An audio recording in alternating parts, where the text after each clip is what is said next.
Honorable House Chairperson of the Deputy Chairperson of the NCOP and Honorable Delegates of the Council, good afternoon, and to the students of Stellenbosch University, whom I see have already left.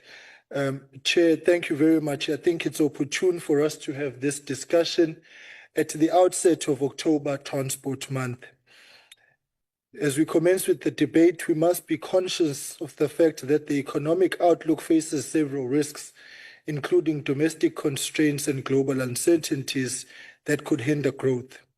The Department of Transport's 16 SOEs, our entities, operate in an environment that is not of our choosing. Accordingly, this will require leadership and foresight that prioritize the interests of our country and our people.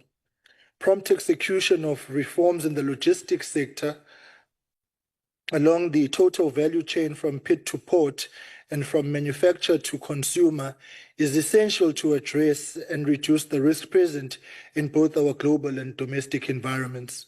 These risks include domestic issues such as port and rail constraints, as well as increased spending pressures, along with global risks identified by trade tensions and market volatility.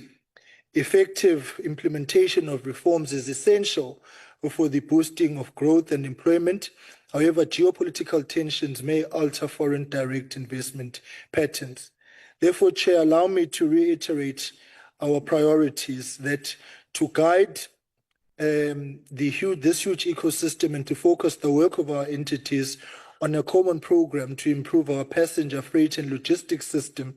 Over the next 4 years, we are guided by the 6 clear targets.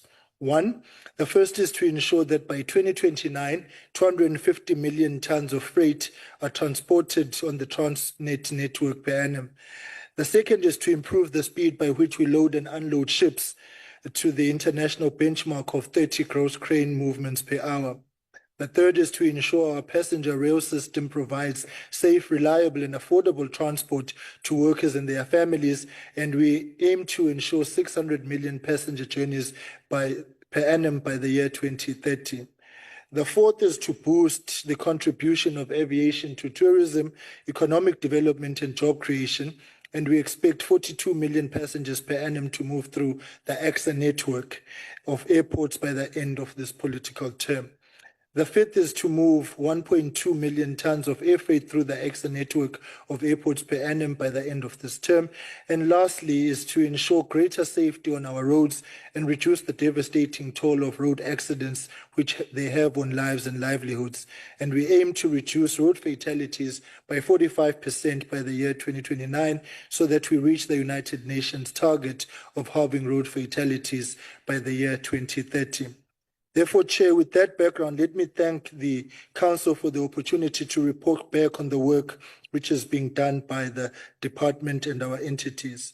The National Rail Policy, which was approved by Cabinet in 2022, advances a rail reform agenda that introduces radical structural reforms in the sector that are intended to enable private sector investment, optimal utilization of the rail network, and the effective economic regulation of rail that will facilitate equitable access to the rail network and ensure that this is properly managed.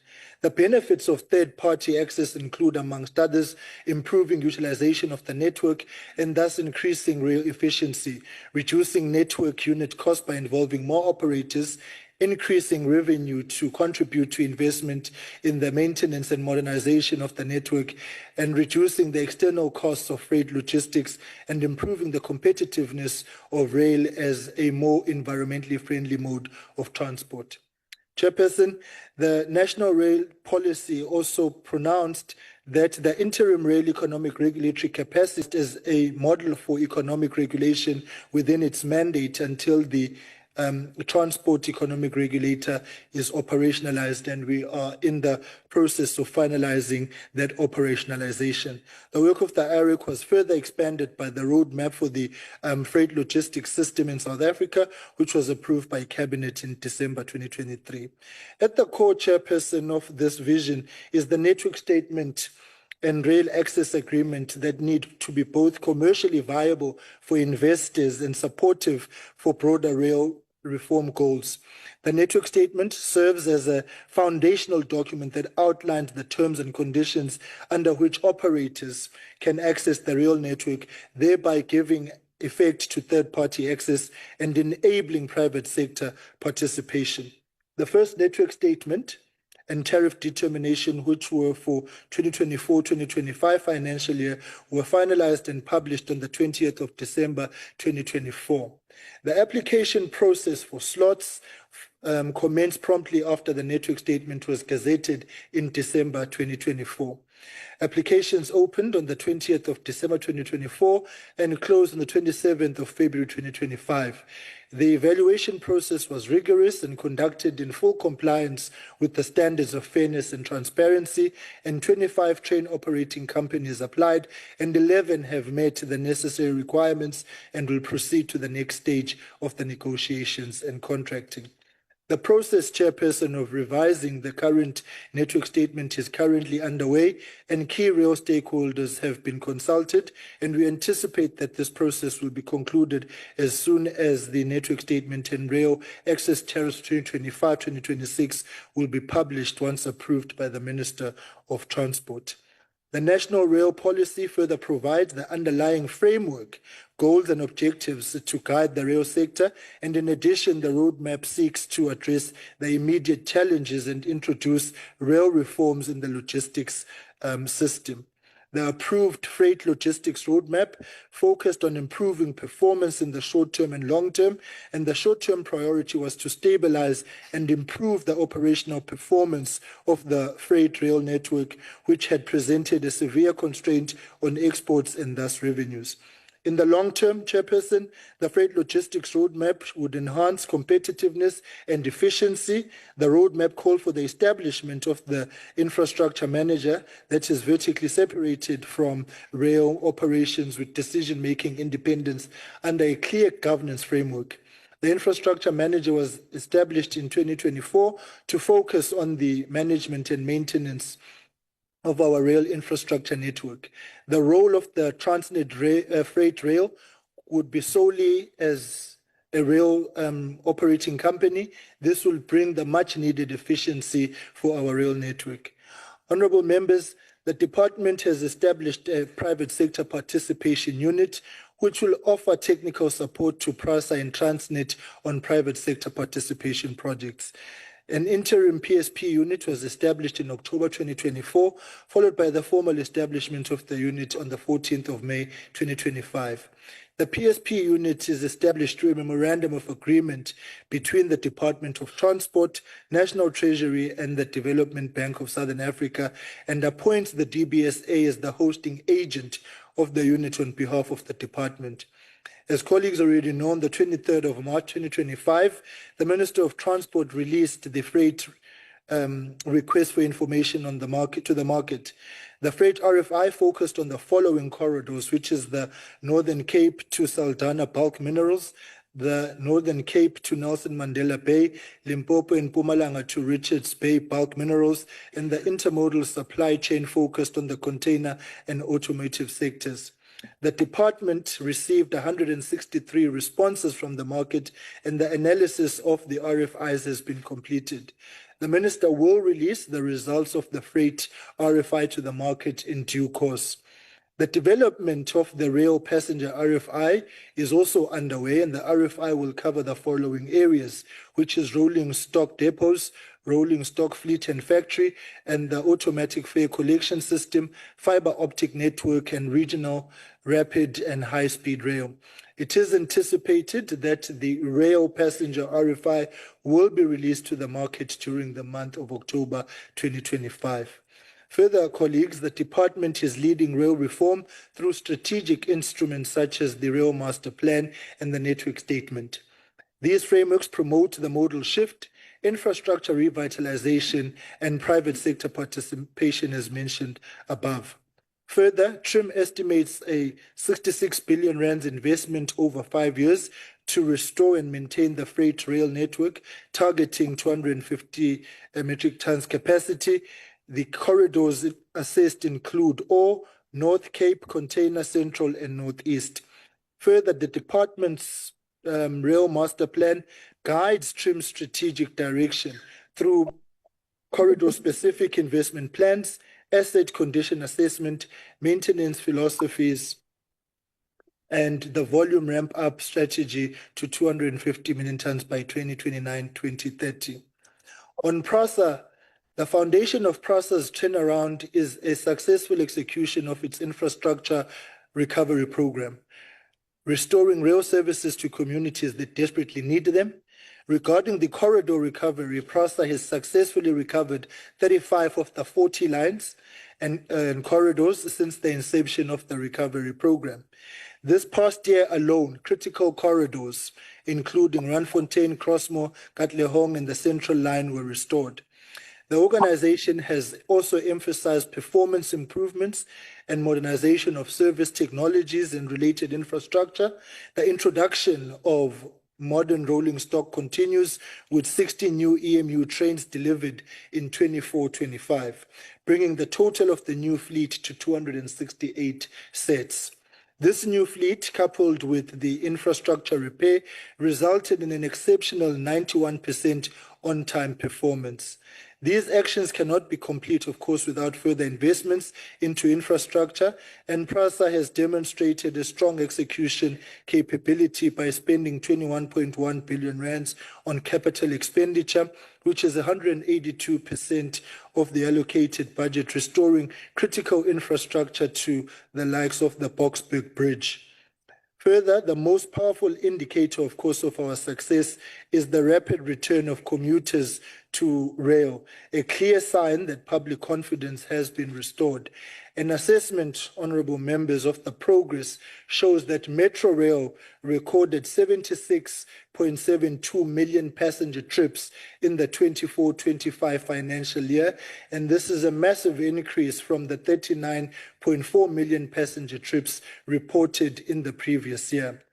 Honorable members, over 5 years, Metro Rail passengers have increased by a phenomenal 666% since 2020-2021, demonstrating the sustained demand for an affordable and safe rail service. As concerns commuter experience, our focus on service quality is evident in the revitalization of 46 stations and a high of 75.8% customer service satisfaction rate. On the key areas of governance, safety, and economic impact, our achievements thus far extend also to governance and safety, ensuring sustainability and creating socio-economic value. It is clear that PRASA has taken a turnaround towards better and better performance, especially regarding governance and financial discipline, in which it can proudly be stated that PRASA achieved its first unqualified audit opinion in 9 years, signifying a return to sound financial management. Obviously, we still have a long way to go. Our safety ratio sits at 0.34 per 100,000 passenger trips, which is well below the target of 0.58, and the commitment that has earned PRASA a 3-year operating permit from the Railway Safety Regulator. PRASA is now poised to deliver meaningful socio-economic contribution, creating jobs and growing industries. PRASA's capital spend created 84,718 job opportunities, with 47% of those jobs going to the youth. And furthermore, we achieved the 79% localization of procurement spend. Honorable members, it is clear that PRASA is not just recovering, but it is also laying the tracks for the future of public transport, ensuring that rail remains the backbone of all passenger travel, ensuring long-term financial and operational sustainability. Our Rail Plus Property strategy aims to drive the future financial sustainability of the organization, and we are now targeting to grow revenue to 2.5 billion rands by 2035 rather, through property development, co-investment, and station precinct modernization, thereby diversifying our income streams beyond the reliance on fares. The implementation of a new security plan is projected to achieve savings of 1 billion rands per annum, freeing up resources for core operations. We continue to secure the network using advanced technology like the e-security and C4I Star. We are expanding our services and we are turning the tide. Looking forward to a prosperous expanded commuter rail and long-distance transport services. Having successfully consolidated chairperson the long-distance passenger transport division.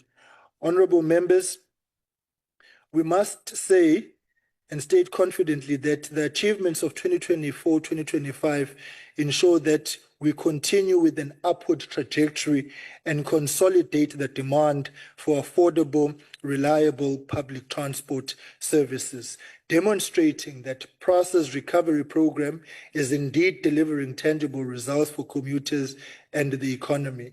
It remains PRASA's commitment to be the pride of the nation, and it remains our commitment in the ministry to push them in that direction. The National Ports Authority is planning to invest over 10 billion rands in port infrastructure over the next 4 years. Of this investment, 70% is geared towards creating additional capacity. The bulk of new capacity will be to support the just energy transition strategy of government.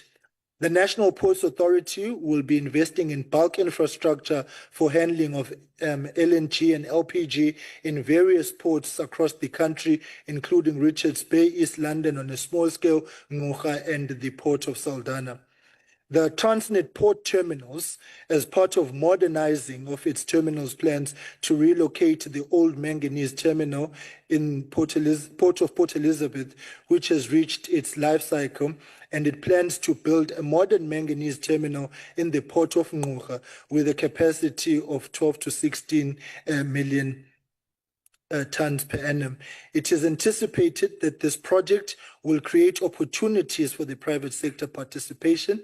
There is also interventions to improve efficiencies in key container terminals and to handle larger container vessels.